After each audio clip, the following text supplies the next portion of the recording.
कहते हैं उनकी, अगर उनके अंदर दम है, औकात है तो वो कहें। मैं उनसे डरती हूँ? मैं डरती हूँ? नहीं डरती हूँ। उनको जो करना है वो कर ले, वो जो उखाड़ना उखाड़ ले, मैं डरती नहीं हूँ। अगर देख रहे वीडियो तो मैं खुला चैलेंज कर रही हूँ, जो करना होगा आपको कर लीजिए, मैं खड़ी हूँ।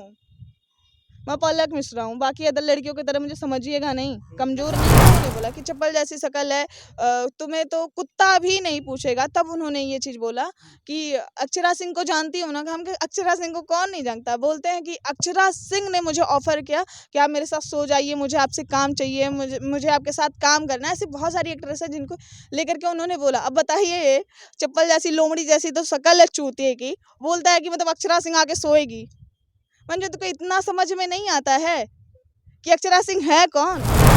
उनको देख करके घिन आती है मुझे, जो चूतियापे करते हैं। आपने एल्बम में काम करना छोड़ दिया, एल्बम से आप जब निकल गई, एल्बम में आपको काम नहीं मिल रहा था, इसलिए आप लगातार उनके ऊपर उल्टा सीधा बयान कि उन्हें अच्छा ही लगता है चूतियापे करना, और कुछ लड़कियों को नहीं अच्छा लगता, तो जिसमें से एक मैं हूँ कि मुझे नहीं अच्छा लगता है। घर से भाग करके आई थी इस इंडस्ट्री में। अगर मैं ये सब करती तो मेरे माँ बाप मार डालते थे कि इस तरीके से बिल्कुल मत करना, करियर तुम्हारा खत्म हो जाएगा। गाली भी दी, ऑन सेट भी मुझे गाली दी है, सब लोगों ने सुना है। कहीं की महारानी हो, तुम्हारे बाप गवर्नर है कि जो तुम नहीं कर रही हो। तो मुझे बोल रहे हैं कि मतलब कि मुझे तुम्हारे साथ सोना है, मुझे तुम्हारे साथ बिस्तर शेयर करना है।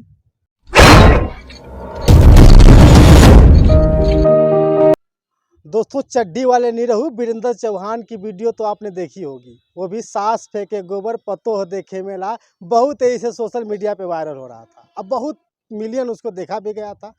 उस एल्बम में आपने देखा होगा जो लड़की काम कर रही थी वो भी बहुत तेजी से वायरल थी, और बहुत सारे वीडियो उन्होंने किया था निरहू के साथ।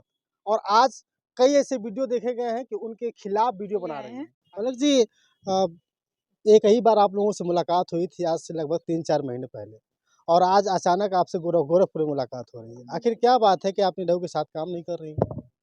अब निरहू के साथ हम सोए नहीं, इसलिए निरहू ने हमें वहाँ से बोला कि अब आप घर जाइए, कुछ दिन बाद आइएगा। फिर मैं आई तो फिर बदतमीजी हुई, फिर मैं वहाँ से चली आई, रुकी ही नहीं। ये कौन सी बात है? वो तो कहते थे कि जो एक समय था कि मेरी गुलाबी जो छोड़कर चली गई, दूसरी गुलाबी आप ही बनने वाली। जी हाँ, उन्होंने मुझे भी बहुत सारे सपने दिखाए, तो मैं गोरखपुर से गई थी यहाँ से। स्टार्टिंग में तो कुछ भी नहीं था, क्योंकि मैं पहले ही जानती थी, पहले ही उनकी फ़िल्में देखती थी, तो वही था।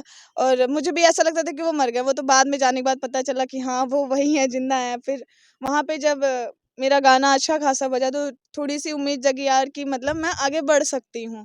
और मैं आगे बढ़ने के लिए बहुत मेहनत कर रही थी। वो मुझे जैसा सिखा रहे थे कि ऐसा नहीं, ऐसा काम करना चाहिए। उन्होंने मुझे बहुत कुछ सिखाया, मुझे अपने घर पे रखा, एक बेटी, एक बहन के तरीके माना। उनकी फैमिली भी बहुत अच्छी थी, बहुत अच्छे से ट्रीट की मेरे साथ।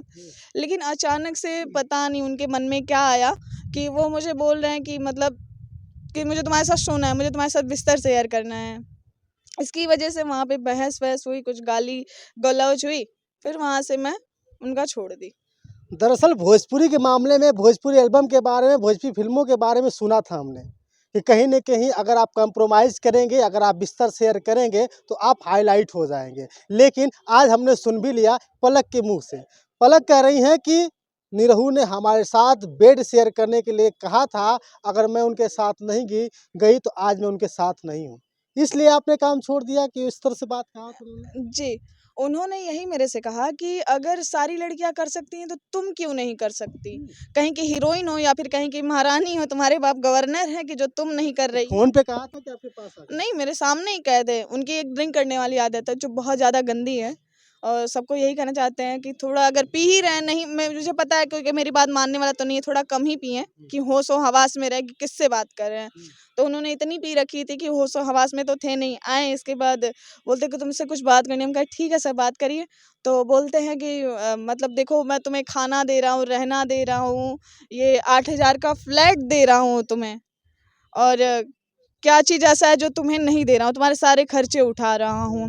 तो मैंने बोला सर, ये तो आपने पहले ही बोला था कि आप आइएगा, मैं सारे खर्चे आपके देखूँगा और आप काम करिए, अब अपने काम से मतलब रखिएगा, काम लीजिए, काम करिए, पेमेंट लीजिए। मुझे थोड़ी ना ये सब आप पहले बताए हुए थे, तो ये तो मैं भी जानती हूँ। तो बोलते हैं कि देखो, अब तुम्हारा इसमें फ़ायदा है तो मेरा भी तो कुछ फ़ायदा होना चाहिए। तो मैंने बोला सर, समझ में नहीं आया, क्या फ़ायदा, कैसा फ़ायदा? तो बोलते हैं कि मतलब मुझे तुम्हारे साथ सोना है। हम कहा सर, मतलब कैसी बात कर रहे हैं आप? और मैं ये सब नहीं कर सकती हूँ। आपको पता है कि मैं ये सब नहीं करती हूँ, यही रीज़न है कि मैं आज तक कभी भी भोजपुरी इंडस्ट्री में जो भोजपुरी फ़िल्में होती हैं, मैं आज तक कभी नहीं कि एक छोटा-सा कैरेक्टर तक नहीं की हूँ, कभी नहीं की हूँ और ना ही कभी करूँगी अगर ऐसा कुछ होता है तो।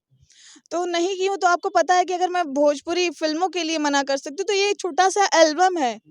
मुझे पता है भोजपुरी फ़िल्मों से मुझे नाम फ़ेम भी मिल सकता है, मुझे एल्बम से कौन-सा वो मिलने वाला है। तो आप तो एल्बम कर रही हैं हुँ। और करती भी हैं और हाँ। करती भी थी। हाँ, एल्बम कर रहे थे, कर भी रहे हैं, करते थे। अभी भी मैं कर रही हूँ, लेकिन अब मैं कर रही हूँ तो मैं अपने चैनल के लिए कर रही हूँ, बाकी अदर आ जाता है तो मैं कर लेती हूँ। लेकिन उनका कहना यही था कि मतलब अगर सब कर सकते हो तो तुम क्यों नहीं कर सकती हो? बहुत ज़्यादा खूबसूरत हो। भाई मैं खूबसूरत नहीं हूँ, बाकी सब खूबसूरत है तो उनसे ही कर लीजिए, फिर क्यों मेरे पीछे पड़े हुए हैं? तो वही सब सारी चीज़ें हो रही थी, गाली-गलौज हुआ, उन्होंने मुझे गाली भी दी। ऑन सेट भी मुझे गाली दी है, सब लोगों ने सुना है। लेकिन काम को लेके दिए तो इसकी वजह से मुझे लगता था कि चलो एक आशीर्वाद के तौर पे मैं उसे समझ के कुछ नहीं बोल देती कि चलो ठीक है, अगर मुझे गाली दे रहे हैं, हो सकता है मेरे में कोई कमी हो, अगर मुझे गाली दे रहे हैं तो मुझे कुछ सिखा ही रहे हैं। मैं कुछ सीख ही रही हूँ उनसे, मुझे कोई दिक्कत नहीं है। और बहुत अच्छा समझाते थे कि ऐसा नहीं ऐसा, वो मुझे खुद कहते थे कि कभी ये सब मत करना वरना तुम्हारा करियर खत्म हो जाएगा। अच्छा, इस तरह से समझाते थे भी थे हाँ, और समझाने के बाद फिर उन्होंने ही ऑफ़र कर दिया हाँ। आपको। पहले मुझे समझाते थे कि इस तरीके से बिल्कुल मत करना, करियर तुम्हारा खत्म हो जाएगा बाबू और तुम इस इंडस्ट्री में नहीं हो। और सब लोग चाहते हैं नई लड़कियों को यूज़ करना और गलती उनकी भी नहीं है, लड़कियाँ भी ऑफ़र करती हैं इस लाइन में। वो भी कहती हैं कि सर हमारे साथ जो मन करे आप कर लीजिए, बस हमें काम दे दीजिए। बस हमें वायरल होना है, हाँ, बस हमें हमें वायरल सुपरहिट हो। होना है। हाँ, अब ये नहीं सोचती हैं कि हमारे माँ-बाप का नाम डूब रहा है। उन्हें क्या पता, उनको लगता है कि चार दीवारी के अंदर हमने कर लिया तो किसी को पता नहीं चलता। बहन ये चीज़ गलत है, पता चल जाता है। सबको पता चलता है, ये उनसे कहा उनसे फैमिली में पता चलेगा तो फैमिली का सर झुक जाएगा, फैमिली भेजी हुई है काम करने के लिए। अब तुम ये सब कर रही हो, मैं तो भाई घर से भाग कर के आई थी इस इंडस्ट्री में, अगर मैं ये सब करती तो मेरे माँ-बाप मार डालते मुझे। घर से भाग कर गए थे। हाँ, मैं इस इंडस्ट्री में भाग के आई थी। वो तो बाद में वो भी 2 महीने तक मैंने अपना मतलब कॉन्टैक्ट नंबर ही बंद कर रखा था, दूसरा सिम चला रही थी घर बाद वालों में। को पता चला कहीं ऐसा तो नहीं कि जिस तरह से चड्डी वाले निरहु 10 साल तक लापता रहे, 2 साल तक जो है कि पलक भी लापता हो गई? नहीं सर, मैं लापता नहीं थी, फिर भी काम कर ही रही थी, मेरे बहुत सारे एल्बम आए हैं। ये है कि मैं सबका अभी नहीं कर रही थी क्योंकि मैं अपने चैनल के लिए कर रही थी। क्योंकि मुझे पता है जहाँ भी जाऊँगी वहाँ डिमांडिंग ही होंगे। तो कोई ज़रूरी नहीं है अगर मैं वहाँ जाऊँगी मुझे 2000 मिलेगा, मैं 2000 लेती तो मुझे 2 ही हज़ार मिलेगा। अगर मैं अपने चैनल के लिए करूँगी, अगर मेरे गाने चलेंगे, तो मुझे पैसे मिलेंगे, मैं उससे कुछ काम कर सकती हूँ। पहले ये बताइए, जब आप भोजपुरी इंडस्ट्री में का कदम रखा और आपसे जब पहली बार निरहु से मुलाकात हुई, तो क्या उस समय लगा था कि नहीं ऐसा भी मेरे साथ हो सकता है कभी? जिस तरह से डिमांड चल रही है आजकल भोजपुरी इंडस्ट्री में? डिमांडिंग तो पहले भी थी, बहुत लोग ऐसे कॉल करते थे, तो फ़िल्म वगैरह के लिए, एल्बम के लिए भी तो मतलब जैसे बड़े एल्बम जो होते हैं, उसमें डिमांड करते ही करते हैं।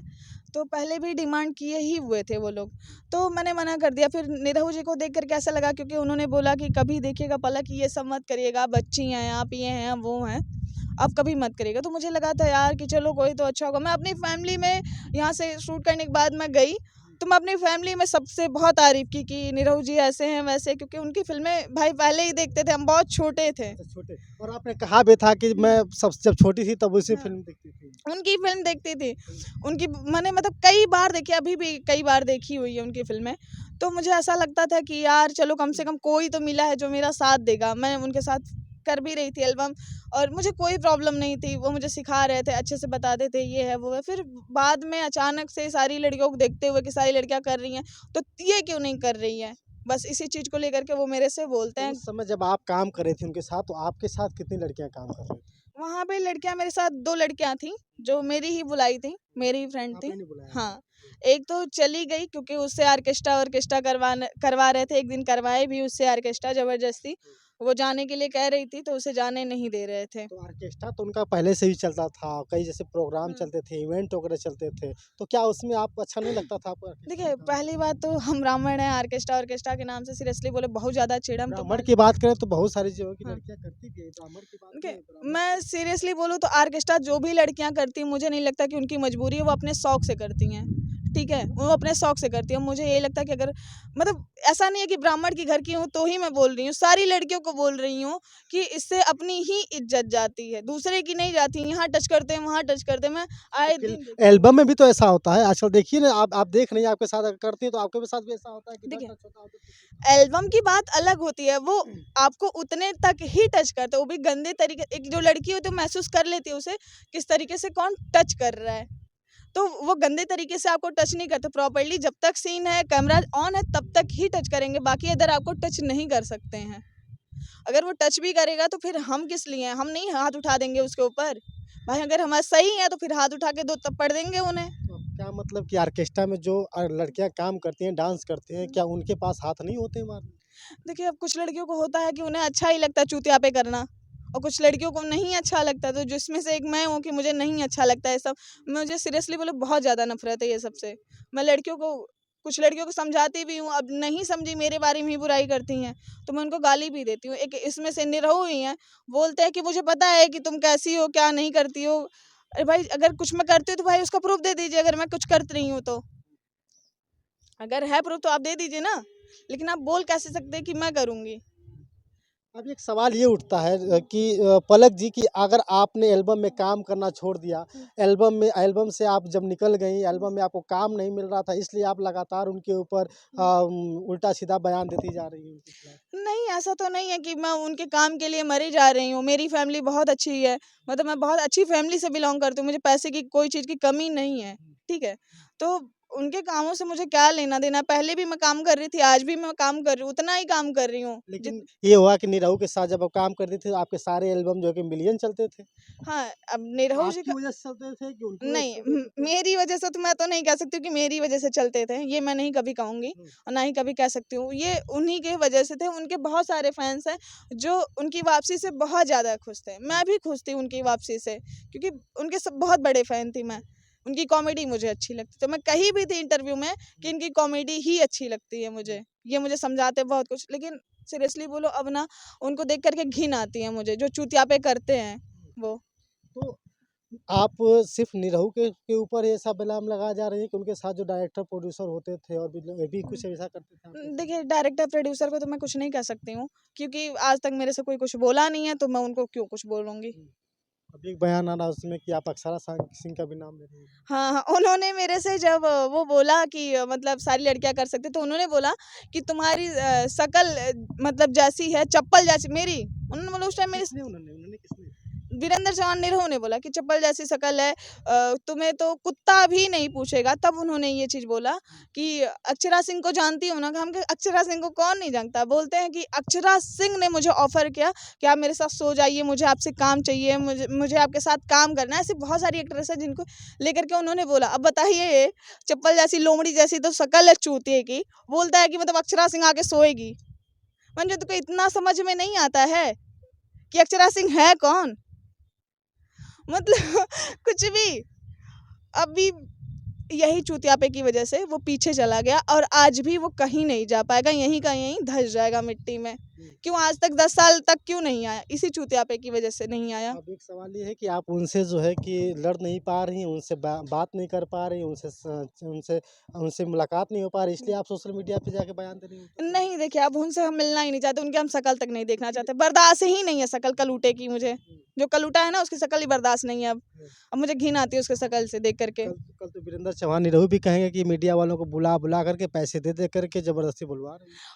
कहते हैं उनकी अगर उनके अंदर दम है, औकात है तो वो कहें। मैं उनसे डरती हूँ? मैं डरती हूँ? नहीं डरती हूँ। उनको जो करना है वो कर ले वो, जो उखाड़ना उखाड़ ले। मैं डरती नहीं हूँ। अगर देख रहे हैं वीडियो तो मैं खुला चैलेंज कर रही हूँ, जो करना होगा आपको कर लीजिए, मैं खड़ी हूँ। मैं पलक मिश्रा हूँ, बाकी अदर लड़कियों की तरह मुझे समझिएगा नहीं, कमज़ोर नहीं हूँ मैं। कल आप भी जब कुछ बात हो जाएगी तो आप भी जो है कि कह वापस हो जाएंगे कि नहीं नहीं नहीं, मैंने तो कहा ही नहीं था इन लोगों से अरे करने के लिए।